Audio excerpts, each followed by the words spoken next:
Bonjour and welcome back to the World History course. This is your professor, Philippe Girard. In this section, we've been exploring East Asia and the late Middle Ages with a special focus on the Mongols. Among other things, we covered the conquest of China under Genghis Khan and his descendants, and the establishment of a Mongol line of emperors in China, also known as the Yuan dynasty. Emperors like Kublai Khan, the one who met Marco Polo in lecture 21, and the one who also tried to conquer Japan in lecture 23 last time. Well, today we'll focus on the Chinese dynasty that came after the Mongols, the Ming, 1368 to 1644. In class, I spent a lot of time speaking about wars and battles because, well, human beings tend to do that, a lot of that. But I am a scholar by nature, not a warrior. I actually spent a grand total of 24 hours as a draftee in the French army, and that world was definitely not for me. I'm much better at thinking for myself than following orders. So based on my pacifist inclinations, I prefer to study the cultural achievements of ancient civilizations like the Sumerians and the Arabs rather than their military achievements. And that's what we'll do today. We will study the notable discoveries attributed to the Chinese, especially under the Ming dynasty, and then ask ourselves, if the Chinese were so ahead of the rest of the world technologically under the Ming, how come they did not conquer the world then? Why was it the Spanish who, quote-unquote, discovered America, not the Chinese? That will be our main question for today. First, a word or two about some of the most notable accomplishments of the Chinese civilization in general, not necessarily under the Ming per se, more of a smorgasbord of discoveries, some of them going back in time to previous dynasties. In an earlier lecture, we talked about the Silk Road, that trading network which thrived under the Han dynasty in ancient times, and then again under the Mongol dynasty in the Middle Ages, and which linked China, to India, the Middle East, North Africa, and Europe. Well, one of the main items being traded on Silk Road was, no surprise here, silk, which is to say fine Chinese silk, whose quality was so unparalleled that it was exported as far away as ancient Rome, despite the cost. If you ever wondered how to make silk yourself, here's a basic recipe. First, you need a mulberry tree, which grows easily in subtropical regions like southern China or here in Louisiana, so no problem there. And then silk worms, which eat mulberry leaves. And finally, when those worms build a cocoon, you need boiling water to kill the worms, which has always seemed cruel to me. And then a lot of patience to unfurl the cocoons one long strand at a time to get the raw silk strand. And then even more patience to weave all these tiny strands into a fine fabric with a very high thread count. Other countries knew the basics, but only the Chinese knew how to manufacture high-quality silk, which allowed them to make a fortune on the Silk Road. Porcelain, that was another major export from China, and just like with silk, other countries knew the basics of how to manufacture ceramics. But the Chinese were able to produce much higher quality products, especially those classic white and blue Ming porcelain vases that were in high demand elsewhere. Porcelain was typically not exported on the Silk Road itself, on land because, well, it was heavy and fragile, but naval archaeologists have uncovered the wrecks of many junks along the coast of Asia, a junk being a type of Asian merchant ship. Those junks or ships, they were packed to the brim with fine Chinese porcelain, which hints at a very active export trade from China. So active, in fact, that the junks were occasionally overloaded and then they sank. So plenty of exports of silk and porcelain along with odd items like rhubarb or ginger, which were classified as spices in the Middle Ages. By contrast, the Chinese imported fairly little from other countries, which created a trade surplus. They had more exports than imports. It's still the case today.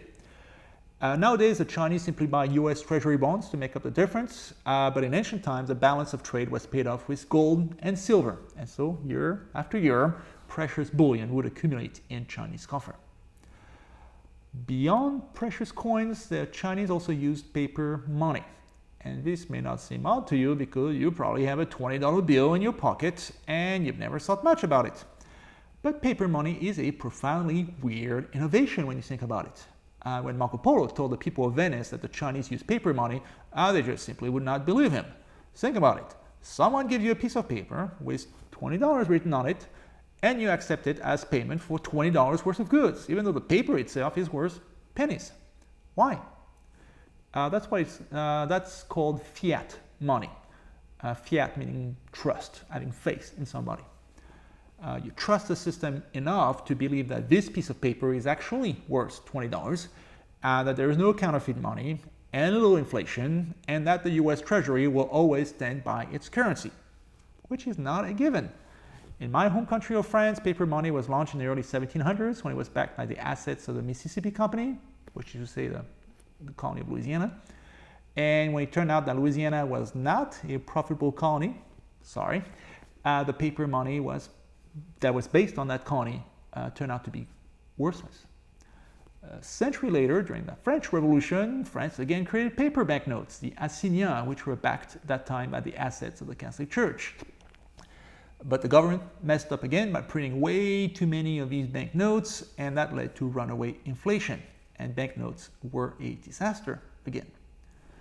Or think of Germany in the 1920s, or Argentina in the 1980s. There's always a high risk that the government will mismanage fiat money, and then the system based on trust will simply collapse. Which is just a way of telling you that paper money is in no way obvious, even in modern times, and that it can only work in a well-organized country where people trust their government because it is run efficiently, like medieval China. All these inventions, silk, porcelain, paper money, they meant that China was economically prosperous. The next two inventions that we'll mention, compass and gunpowder, meant that it could potentially have a strong army and navy as well. You're familiar with a compass if you've ever been a Boy Scout or Girl Scout. That's essentially a piece of magnetized iron that will be attracted by the magnetic pole of the Earth, which corresponds roughly to the geographic north on a map, the North Pole. In the age before GPS, that meant that a Chinese navigator could know which way was north and south, even in the middle of the ocean, even in the midst of a dense fog, just by looking at the compass. And that opened up the world of long-distance oceanic exploration. You're probably familiar with gunpowder too, a mix of charcoal, sulfur, and saltpeter, which ignites very fast, creating plenty of gases in the process. And if you burn gunpowder inside a tube, the gas will rush out of the only opening available, and in that opening at the bottom, you just created a rocket. Based on Newton's laws, action, reaction, the gases going down will push the rocket up.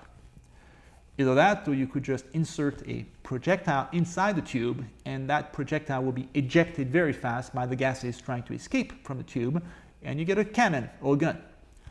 Rockets, cannons, guns, all sorts of inventions that would have obvious military implications and could have turned China into a world conqueror, if the Chinese had tried to do that. More on that in a bit. The third category of items on our list was more useful for people like me, scholars, starting with paper.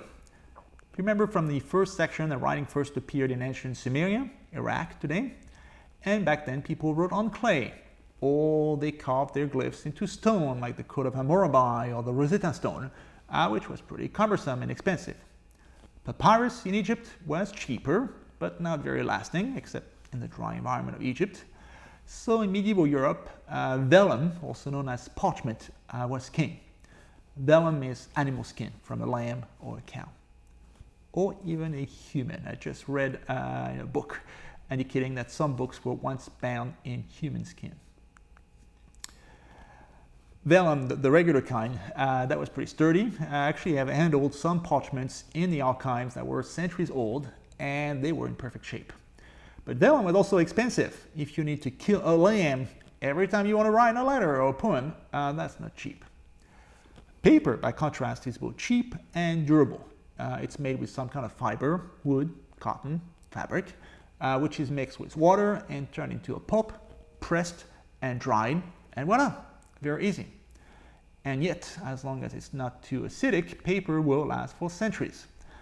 This meant that writing materials got immensely cheaper with the invention of paper. And you've probably guessed by now who invented paper?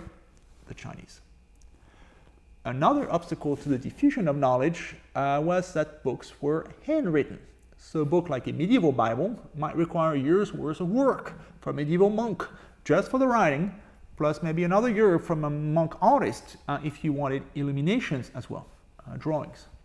So let's say that these monks cost, I don't know, $40,000 a year in today's money, plus a whole herd of sheep that was slaughtered to make the parchment paper, and a single Bible could cost as much as a luxury car today.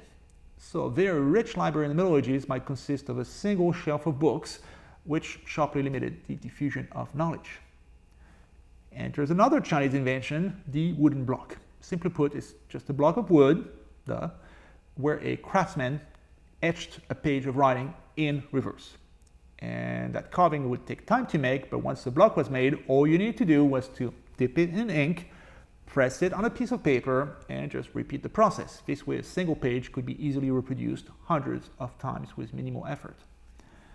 Movable type, yet another Chinese invention that was even more clever. You still started with an inscription etched in reverse using a block of wood or something more durable like metal, but you only did this for a single Chinese character.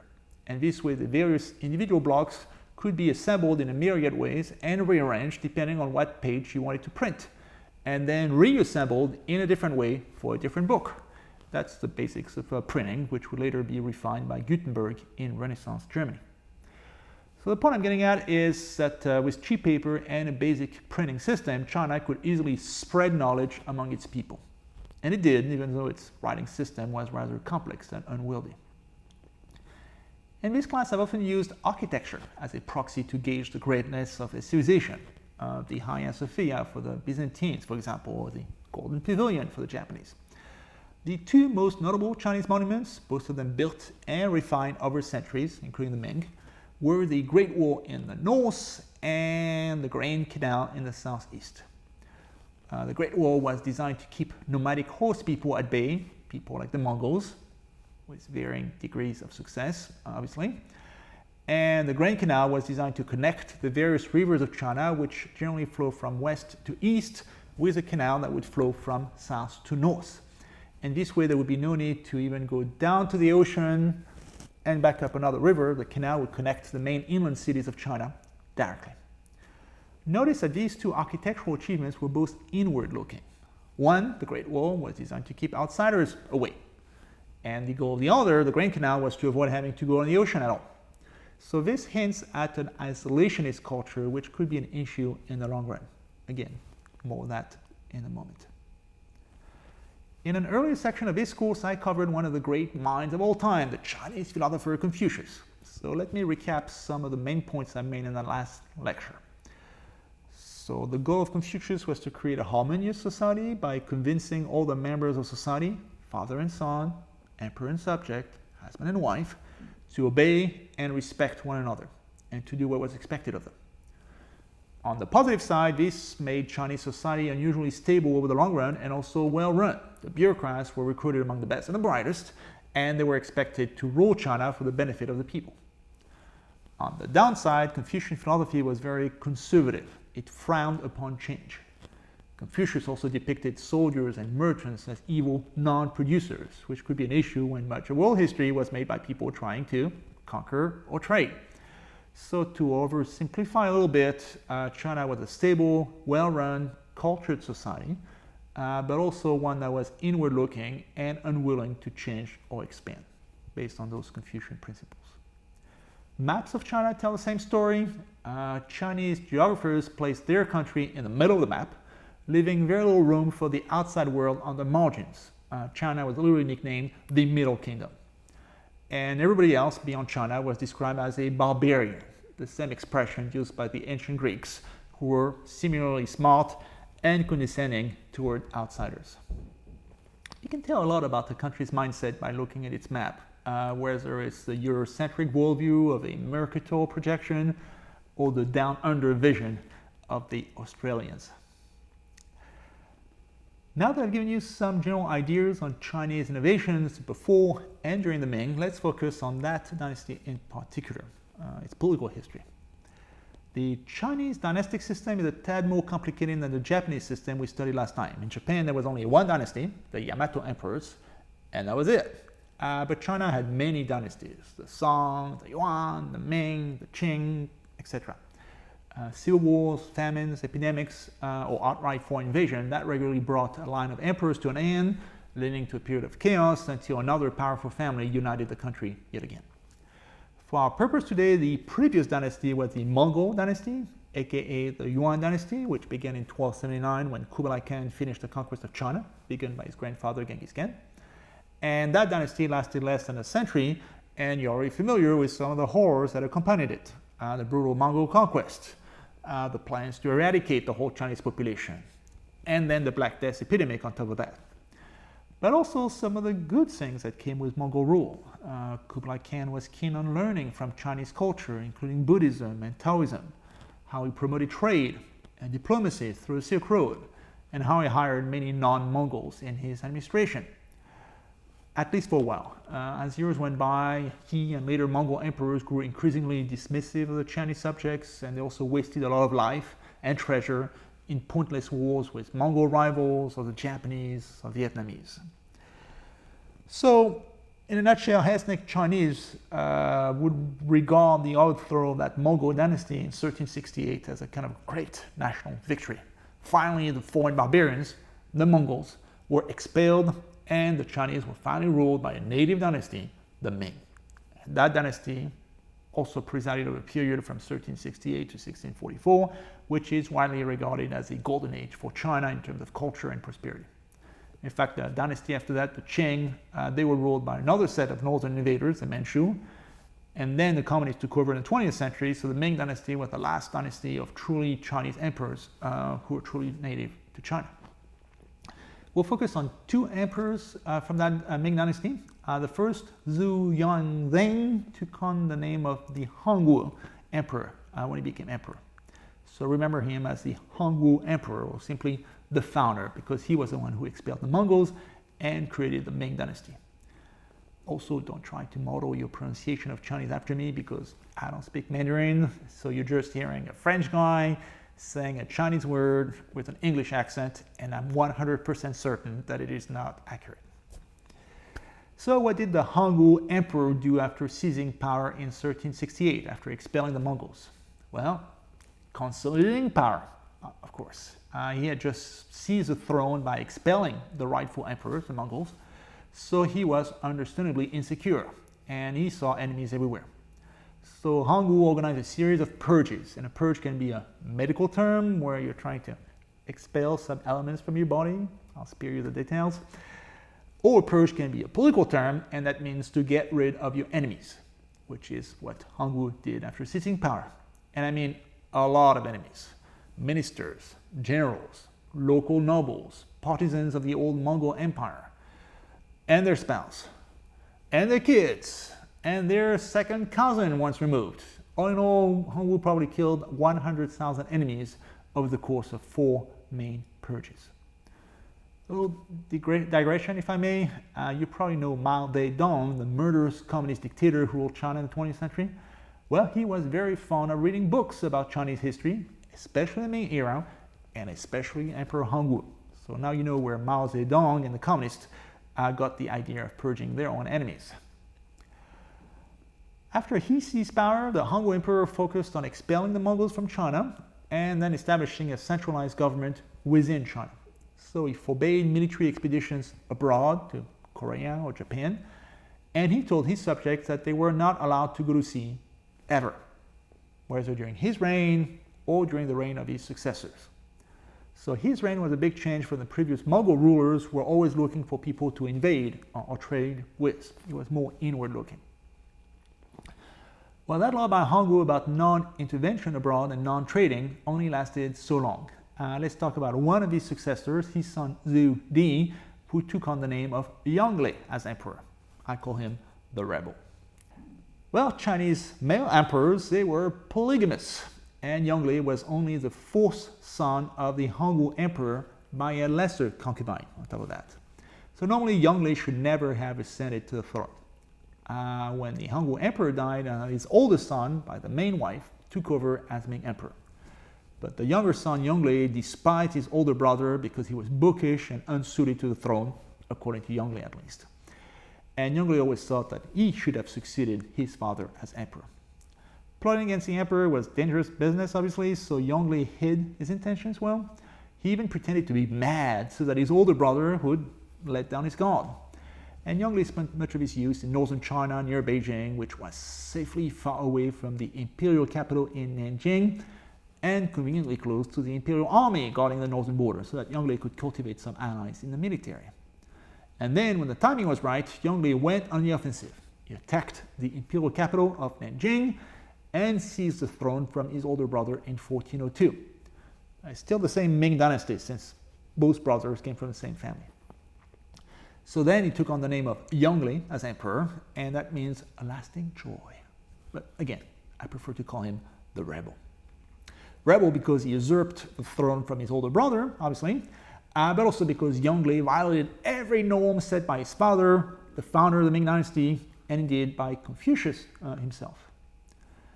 Instead of scorning war and focusing on internal affairs, Yongle invaded Annam, which corresponds to northern Vietnam today. He also fought the Mongols in the north. So to be closer to the fighting, he moved the capital from Nanjing in the east to Beijing in the north, where it still is to this day. And to house himself, Yongle ordered the construction of a massive palace compound known as the Forbidden City. And you've probably seen photos of it. It's now one of the most famous tourist sites in China. Well, the Forbidden City dates back to the 1400s and our rebel emperor, Yongle. Yongle also asked his scholars to gather up all the knowledge of China in a single book, what we call in the West an encyclopedia. And for those of you not born in the 20th century, before Google and Wikipedia, there used to be a thing called an encyclopedia, a big multi-volume work where you would look up information on any topic without accessing the web. Well, encyclopedias did not become a thing until the 18th century, the Enlightenment in Europe, but in China, the idea dated back to the 15th century reign of Yongle. At least the encyclopedia, that was a traditional Chinese Confucian project. It was all about scholarship, gathering knowledge in a big book. The next item on the list was much more groundbreaking: to launch massive naval expeditions as far as Africa. And we'll end today's lecture with this topic because that's the part of Ming history I find most fascinating. So why did Yongle decide to launch naval voyages all of a sudden? What were his motives? By the time we get to the Portuguese and the Spanish in the next section, the answer will always be the 3 Gs: God, gold, glory. In Yongle's case, it was a bit more complicated. Trade, or gold if you will, that was not exactly high on his list. After all, the Chinese were already making good money through the Silk Road, and they had little need for foreign imports. So instead, the fleets of Yongle would trade more exotic items, maybe find a holy relic like the tooth of the Buddha in Sri Lanka, or bring back unusual jewels from India, or African giraffes, which would then end their life in the Imperial Zoo in Beijing as a kind of a good charm for the emperor. God or religion, that was not a motive either. The Chinese didn't try to convert the Muslims of Southeast Asia to Buddhism or Confucianism, for example. The 3rd G, glory, that is closer to the mark. Yongle was at the same time filled with a delusional sense of his own greatness and profoundly insecure. I think of President LBJ in the US. Yongle knew full well that he had stolen the throne from his brother, and as such he was an usurper. In fact, the body of his older brother had not been found in the rubble of the old imperial palace in Nanjing, so there were rumors that the older brother, the rightful emperor, was still alive somewhere in the world, and so the voyages of Yongle were designed in part to comb the world in search of the previous emperor, presumably not find him, and then assert with certainty that there was only one Ming emperor of China, and that his name was Yongle, the rebel. The massive size of the fleets, the exotic products like giraffes, all of these were designed to show how great the emperor was, to flatter his ego. So, glory. When US presidents dispatch a carrier group overseas today, the goal is typically not conquest per se, it's just a strong signal that the US is a superpower and that no one should mess with the US. What's known as power projection among national security experts. Well, the fleets of Yongle played the same role. The goal was not conquest, even though the ships carried thousands of soldiers, but a show of force. The ships brought princesses to marry to local kings, they expected tributes from vassal kings in return, and generally Yongle was content just proving that China was the dominant power in the region. He did not establish a colonial empire overseas, the way that later Portuguese and Spanish explorers did. But enough with Yongle. He never actually sailed on those ships, so let's now talk about the man who did sail on those ships. His name was Zheng He, and he was one of the most remarkable figures in world history. He came from Western China, where there's a large Muslim population to this day. Early in his life, the area where he lived in Western China, which used to be under Mongol control, was taken over by the Hongwu Emperor, the founder of the Ming dynasty, Yongle's father. In the process, dozens of thousands of civilians were killed, including the parents of Zheng He, and many young boys were taken as eunuchs. And if you're not familiar with the term eunuch, that means a castrated slave, which may seem like a weird and cruel thing to do to a boy, and it is, but it was a surprisingly common practice in history. There were eunuchs in the Muslim world, for example. Muslim sultans liked to put a man who was unthreatening in charge of the harem. Or the popes in Rome, they also employed castrates up until the late 19th century.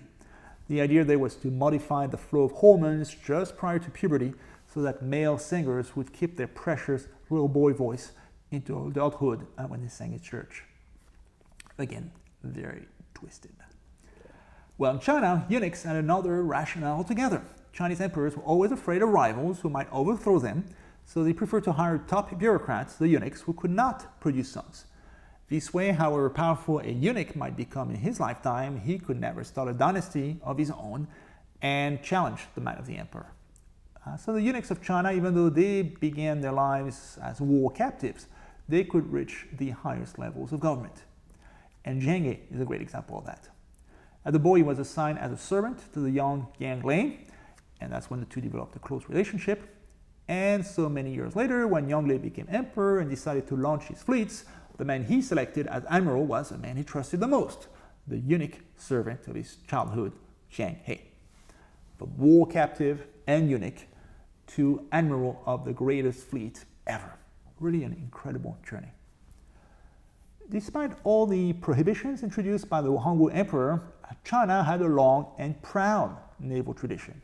Just read the book When China Ruled the Seas by Louise Levates if you want to learn more about that. So aside from the compass, which I mentioned earlier, there are some other essential maritime innovations that originated in China. One was the stern post mounted rudder, rudder mounted in line with the axis of the ship as opposed to sideways like the Greeks and the Vikings did. And that helped mariners steer their ship more easily. And that was a Chinese invention. Another invention was the dry dock, which is a large enclosure in a port where you could bring in a ship, remove the water with pumps, do whatever repair was needed, and then flood the dock again and then sail out your ship. Much better than careening a ship on the beach, which was a more low-tech option used in Europe.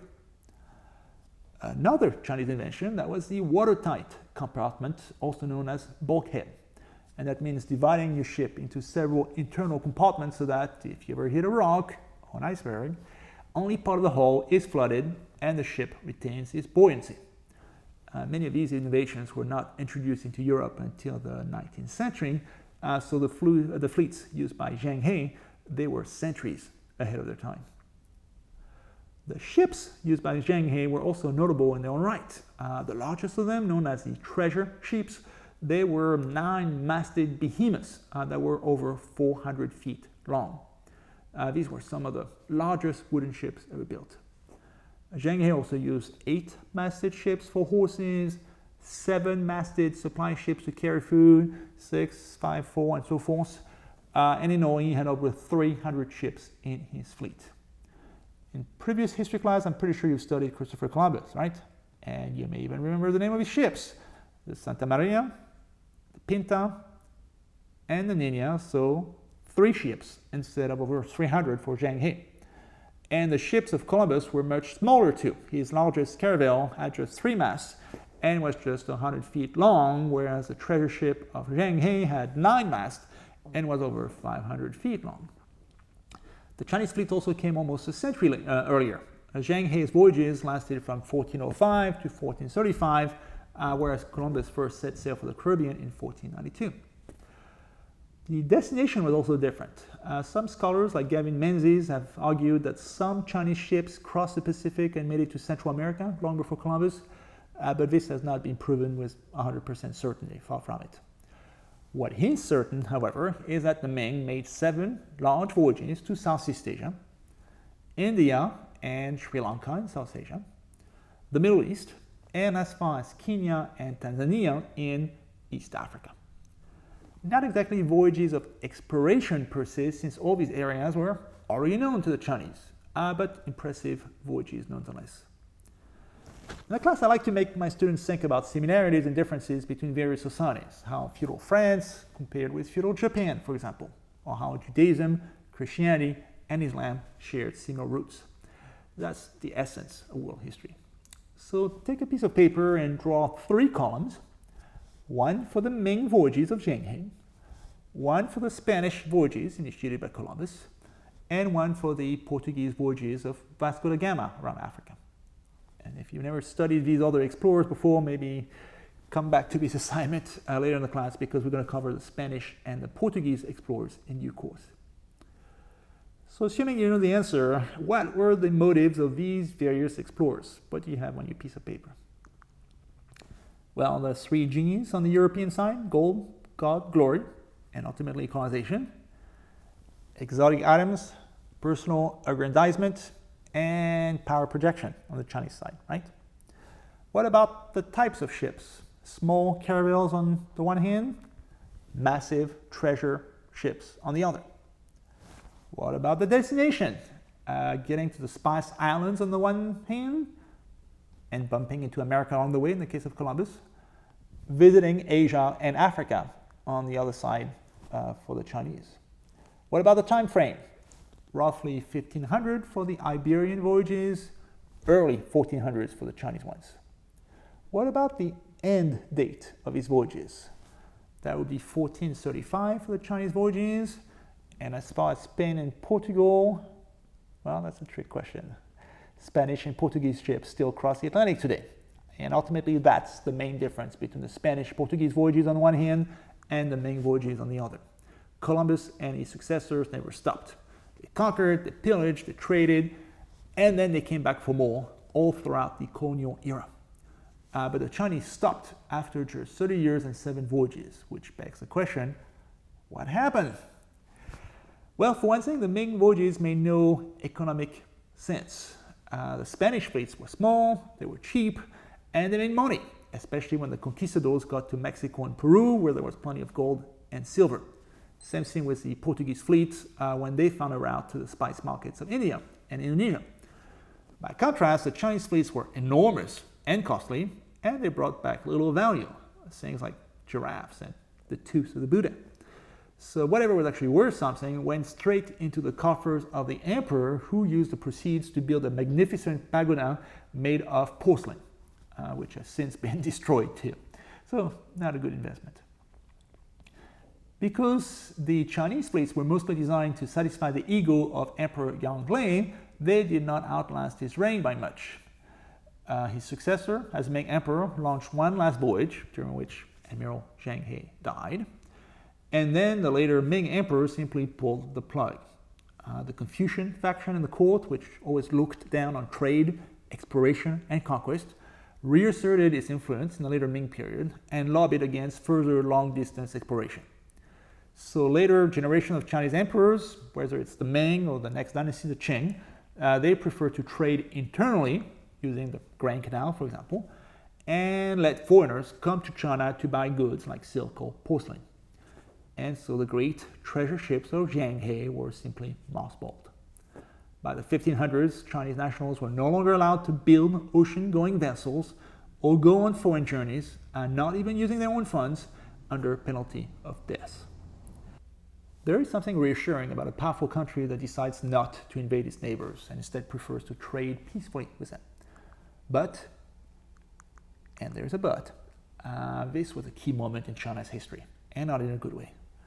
Much smaller nations like Portugal and Spain, they became world powers because they stuck with their exploration program, ruthlessly so, while China, despite a massive head start, stagnated for centuries until it became fully decadent by the 1800s. I'll cover that decline in detail in the second half of the World History Survey when we study the Qing dynasty. For the time being, just remember that the rise of the West, that moment when Western Europe took off during the Age of Exploration, that was far from preordained. China was there first, and then they missed the boat, literally. So to get back to a comment I made earlier, as a professor, I much prefer to study civilizations that value encyclopedias and calligraphy and beautiful monuments like the Forbidden City, rather than war and conquest. But in history, unfortunately, it's often the bullies who prevail. Not exactly the best moral lesson to end with, but that's a fact, unfortunately. Well, that's it for today. We learned a ton of factoids about the deaths of silkworms, origins of the Beijing Zoo, and then we connected all those tiny facts to the larger story and what they mean in the grand scheme of things. And that is called history. Not just telling facts about the past, but studying their relevance. We're now done with our section on East Asia. No more Mongols for you. Next time we'll switch gears altogether and head for Sub-Saharan Africa. Au revoir and goodbye.